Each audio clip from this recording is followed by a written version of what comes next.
Your name has been removed from the approved contacts list, the hospital administrator said, barely looking up from her computer. All bills have already been paid in full by the actual family. The words actual family hung in the air like poison. I drained my savings account, maxed out 2 credit cards, and taken an advance on my salary to make this final payment for Dad's treatment. Now I couldn't even see him. There must be a mistake, I said, my voice steady despite the hurricane inside me. I'm Michael Donovan. That's Thomas Donovan's room. I'm his son. She sighed and turned the monitor toward me. There was my father's patient information, a list of approved contacts, and a glaring empty space where my name should have been. At the top of the list, Eric Donovan, son, and Carol Donovan, daughter-in-law. I made all the previous payments, I said, sliding the folder of receipts across the counter. I've been handling his care for 7 months. I'm sorry, Mr. Donovan. The primary contact was changed yesterday by your mother.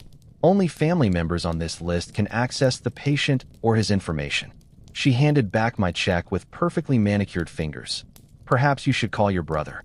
I stared at her, the check dangling between us like a severed lifeline. Through the window behind her, I could see the hospital wing where Dad was fighting for his life, where I'd spent countless nights in an uncomfortable chair, watching his chest rise and fall, praying each breath wouldn't be his last. When did they pay? I asked. The balance was cleared this morning, all $87,000. The amount hit me like a physical blow. I'd already paid over $100,000. Where had Eric suddenly found $87,000? Dad's house, I realized. They must have sold Dad's house. The house I grew up in, the one Mom had left when she walked out 12 years ago, the one Dad had promised would help pay for my kids' college someday. Without another word, I took the check, folded it carefully, and placed it in my wallet. Then I pulled out my phone and called my brother. Hey, it's Mike. What the hell is going on with Dad's hospital bills? Finally decided to chip in. Huh? Eric's voice dripped with disdain. Too late, little brother. We've got it covered. I've been covering it for 7 months. I've paid over $100,000 already. And we're supposed to believe that? Mom told us how you've been neglecting him, showing up once a week at most. Some nurse you are. My jaw clenched so tight I thought my teeth might shatter. Mom? Mom hasn't seen Dad in over a decade. She's been staying with us for months now. Unlike you, she actually cares about family. The background noise shifted. He was moving into another room, away from listening ears. Look, we know about the life insurance policy. You're not going to bleed him dry while he's alive and then cash in when he's gone. My mind reeled. Life insurance policy? What was he talking about? Where did you get the money, Eric? I asked, already knowing the answer. A pause. We liquidated some assets to take care of our father. You sold his house. It wasn't a question. Dad signed everything over to us last week. Legal and proper, with a notary present. Face it, Mike, he knew who he could trust in the end. The lie was so blatant it left me speechless. Dad had been unconscious for nearly 2 weeks. There was no way he'd signed anything. I'm coming over, I said. Don't bother. We've got a protective order. Hospital security has your picture. The line went dead. I stood frozen, the phone still pressed to my ear, as people flowed around me in the busy lobby. A protective order? Against me? I looked up at the security guard by the elevator bank who was suddenly paying very close attention to me. I walked out of the hospital into the bright Portland afternoon, the sun a mockery of the darkness spreading inside me. 7 months of care, of holding Dad's hand through chemo and radiation, of learning every nurse's name, of reading aloud from his favorite Louis L'Amour novels when the doctors said he might still be able to hear us, all erased with a few signatures on a form. I got into my car but didn't start it. Instead, I pulled out my phone again and called the one person who might still be on my side. Portland Grace, Oncology. This is Sarah. Sarah, it's Mike Donovan. Her voice immediately softened. Mike, I was just about to call you. What's going on? Security came up and collected your dad's photo album. Said you weren't allowed on the floor anymore. They've locked me out, Sarah. Eric, Carol, and somehow my mother have taken over everything. They're saying I've been neglecting him. That's ridiculous. You've barely left his side for months. Her voice dropped to a whisper. Listen, there's something weird going on. Your brother and his wife were in with the hospital administrator for over an hour yesterday. Then this morning, these financial documents appeared in your dad's file, transfers, power of attorney forms, all dated last week when we know he was completely unresponsive. My grip tightened on the phone. Can you send me copies? I shouldn't. She hesitated. But this doesn't feel right. Give me your email. I can't get everything, but I'll send what I can during my break. I recited my email address, a tiny spark of hope flickering to life. Thank you, Sarah. I don't know what they're doing, but they're in his room now, she interrupted. With some lawyer. I have to go. After she hung up, I finally started the car. As I pulled away from the hospital, my phone buzzed with a text from a number I didn't recognize. Check your mother's maiden name on those documents. In the witness signatures.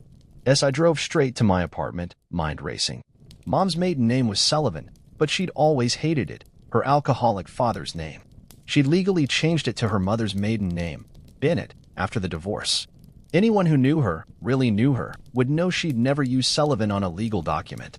My one-bedroom apartment felt smaller than usual, the walls closing in as I paced. I'd given up the lease on my nicer place downtown to free up money for Dad's treatments. Now I might lose him anyway. My laptop chimed with an incoming email. Sarah had come through, not with all the documents, but with enough. A power of attorney form, a transfer of property deed, and a modified contact list for the hospital, all supposedly signed by Thomas Henry Donovan last Tuesday. And there it was, as clear as day. The witness signature of Martha Sullivan Donovan. My mother had left when I was 16, tired of caring for a sick husband. She'd remarried twice since then, most recently to a real estate developer in California. She'd never been Martha Sullivan anything. I pulled out the folder where I kept all of Dad's important documents, insurance policies, property records, his advance directive that named me as his healthcare proxy. My hand stopped at a document I hadn't looked at in years, my parents' divorce decree.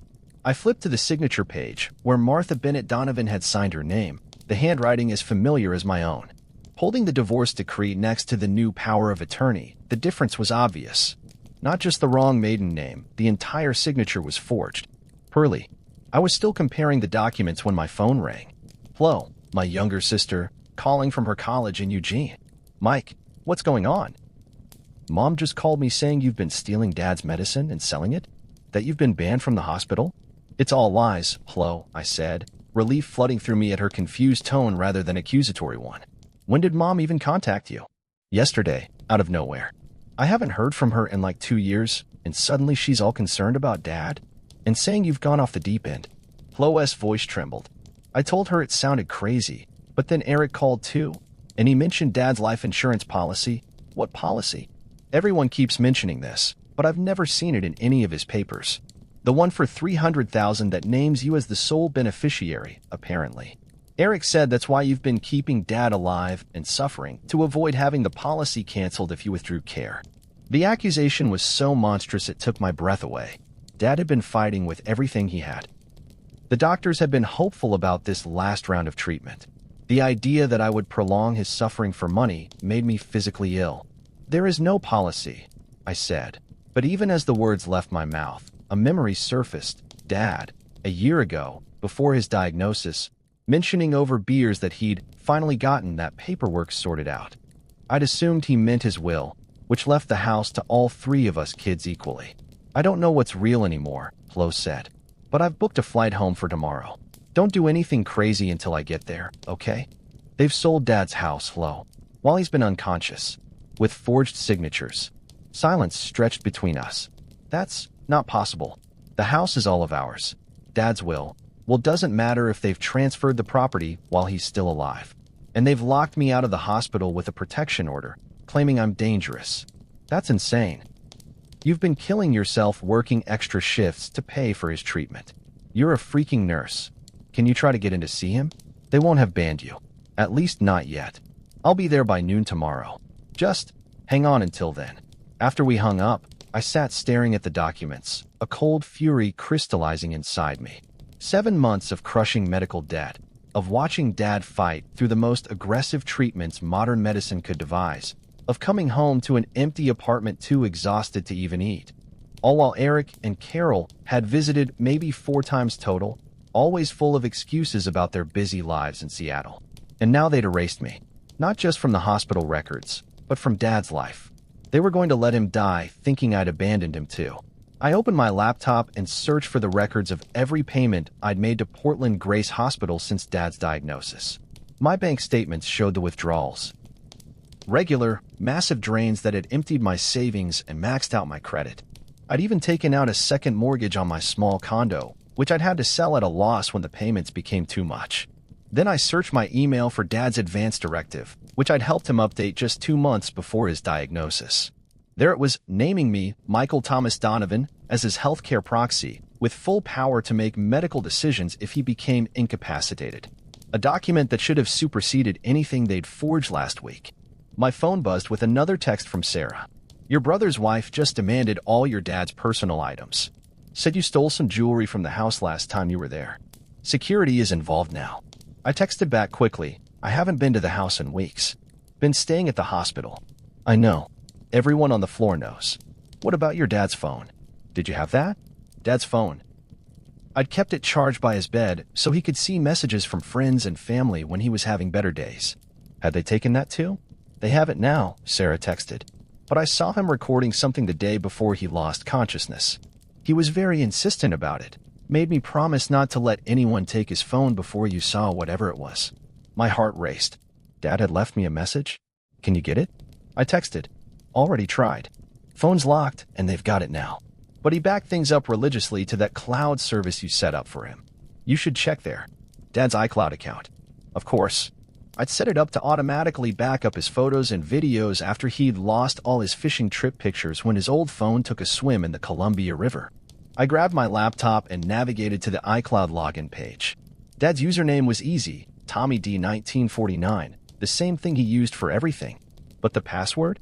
I tried his usual combinations. My mom's birthday plus their anniversary, then combinations with his favorite fishing spot and the year he'd caught his biggest steelhead. Nothing worked. Then I remembered we'd updated his passwords after his diagnosis. He'd been worried about keeping his affairs in order.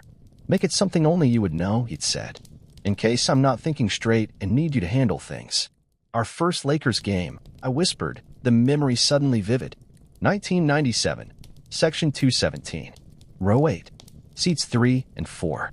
I typed in Lakers _217 _8 3 97 and held my breath. The screen changed, showing Dad's iCloud dashboard. I clicked on the Photos app and scrolled to the most recent entries.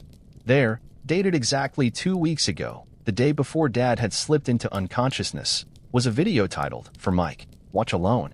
My hands trembled as I clicked play. Dad's gaunt face filled the screen, the hospital room dimly lit behind him. He looked terrible. Skin yellowed from liver involvement, eyes sunken, but still unmistakably my father. Still unmistakably Thomas Donovan, the man who'd taught me to fish, to change a tire, to stand my ground. Mike, he began, his voice a rasp of its former rumble. If you're seeing this, things have probably gone sideways. I heard Eric and Carol in the hallway yesterday, talking with your mother of all people. He coughed, a wet, painful sound. They didn't know I was awake. They were talking about the house, about some insurance policy, about how they needed to get things in order before He trailed off, looking away from the camera. I don't know what they're planning, but it isn't right. I heard them say they needed to cut Mike out before he bleeds us all dry. Son, you've been my rock through all of this. I know what you've sacrificed. I know about the condo, the extra shifts, all of it. Tears blurred my vision as Dad continued. There is a life insurance policy. I never told you because I didn't want you to worry about money on top of everything else. $300,000, with you as beneficiary. I got it the day after my diagnosis. The agent said it was unusual to write a policy for someone just diagnosed with stage 4 cancer, but my clean medical history before that made it possible. Dad's face hardened.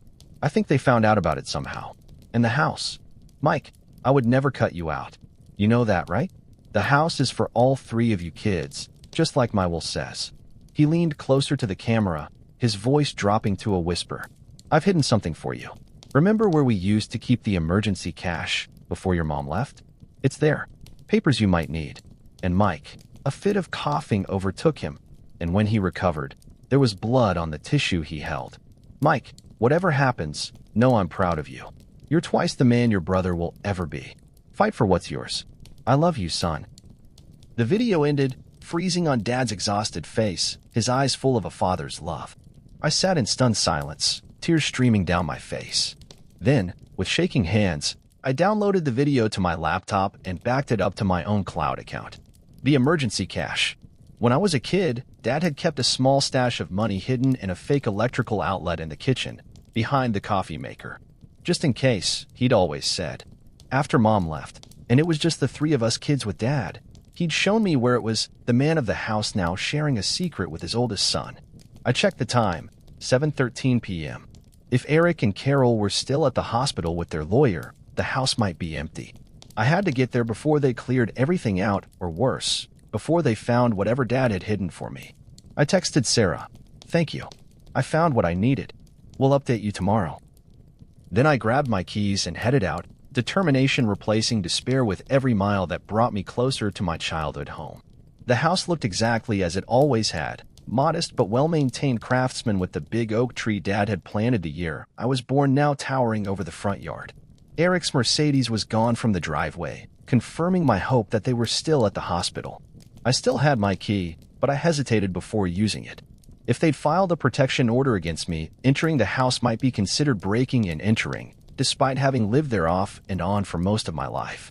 But then I remembered Dad's message, "Fight for what's yours." I unlocked the door and stepped inside. The familiar smell hit me first, pine cleaner and the faint hint of Dad's cherry pipe tobacco, though he hadn't smoked in years. Then I noticed the changes. Boxes stacked in the entryway, family photos removed from the walls, furniture rearranged. They were already packing up his life. I moved quickly to the kitchen. The coffee maker was still there, in its usual spot.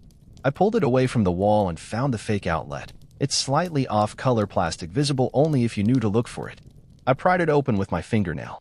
Inside was a small waterproof bag, the kind Dad used for his wallet when fishing. I pulled it out with trembling fingers and opened it. There, neatly folded, was an envelope with "For Michael" written in Dad's distinctive block lettering. Inside, I found several papers, a copy of Dad's will, dated just 6 months ago, leaving the house to all three of us children equally. A copy of the life insurance policy he'd mentioned in the video, naming me as the sole beneficiary. And most damning of all, a handwritten letter from Dad. "Mike, if you're reading this, things have gone bad with your brother. I've suspected for a while that Eric and Carol have money troubles. Gambling debts, I think, though they'd never admit it. They've been asking about the house, about my savings, about whether I'd updated my will since your mom left. I've kept copies of all my important papers with my attorney, Stanley Weiss. His card is enclosed. The originals of my will and advance directive naming you as my healthcare proxy are in my safety deposit box at First National on Hawthorne. Box 247. The key is taped to the back of this note. I've also been recording my conversations with your brother and Carol. Call me paranoid, but something felt off. The recordings are on the encrypted USB drive also in this package. Password is the same as my phone. Trust your instincts, son. You always had the best moral compass of anyone I know. Love always, Dad." Sure enough, taped to the back of the letter was a small safety deposit box key. And at the bottom of the waterproof bag was a USB drive. I pocketed everything, replaced the fake outlet cover, and moved the coffee maker back into position. As I turned to leave, headlights swept across the kitchen window, a car pulling into the driveway. I slipped out the back door just as I heard the front door open, voices carrying through the house. Eric's commanding tone, Carol's sharp laugh, and a third voice that sent a chill through me. My mother's, for the first time in over a decade. "Just need to find the original will," Eric was saying. "The lawyer says we can contest it if it's in a safety deposit box," my mother replied. "But they won't let us access it without." Their voices faded as I crept along the side of the house, keeping to the shadows until I reached my car parked a block away. Back at my apartment, I plugged in the USB drive. It contained dozens of audio files, each neatly labeled with dates going back nearly a year. I clicked on the most recent one, recorded just 3 weeks. The attorney was exactly as Dad had described him, an old-school bulldog in suspenders. After reviewing everything, he made several calls, his voice growing progressively more authoritative with each one. "This is clear-cut fraud," he said finally, setting down the phone. "And the fact that your father was incapacitated makes it elder abuse as well. I've spoken with a judge who's willing to issue an emergency injunction freezing all assets and transactions until a hearing can be held." He fixed me with a penetrating stare. "Are you sure you want to do this? It will tear your family apart." "They've already done that," I replied. "I just want to protect what Dad worked for his whole life. and make sure his wishes are honored while he's still alive. Weiss nodded. The judge will have the paperwork ready by 1. I'll meet you at the hospital at 1:30. By the time I arrived at Portland Grace Hospital, the pieces were in place. Sarah had arranged for Dad to be moved to a private room with security. For his protection, she'd told the administrator, without specifying who he needed protection from. Flo had confirmed Dad was stable but still unconscious, and had made sure to be visibly upset with Eric and Carol for keeping such important decisions from me. At exactly 1:45 p.m., I stood outside Dad's new room with Stanley Weiss, Sarah, and a hospital administrator named Jensen who, upon seeing the evidence, had been horrified at how his staff had been manipulated. They should be here any minute, Sarah whispered, peering down the hallway. Eric was furious about the room change. As if on cue, the elevator doors opened, and Eric strode out, followed by Carol and my mother, Martha Bennett, now apparently Martha Wells after her latest marriage. They stopped short when they saw me. What the hell is he doing here? Eric demanded. There's a protection order, which has been rescinded, Jensen said smoothly, pending review of some concerning evidence.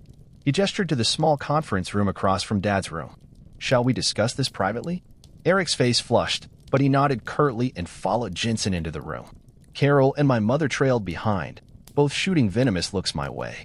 Once we were all seated, I placed my laptop on the table and opened it to show Dad's video, my finger hovering over the play button. Before we start, I said calmly, I want to give you a chance to explain why you forged Dad's signature on power of attorney documents while he was unconscious, falsely claimed I was abusing him, and attempted to steal his house and life insurance.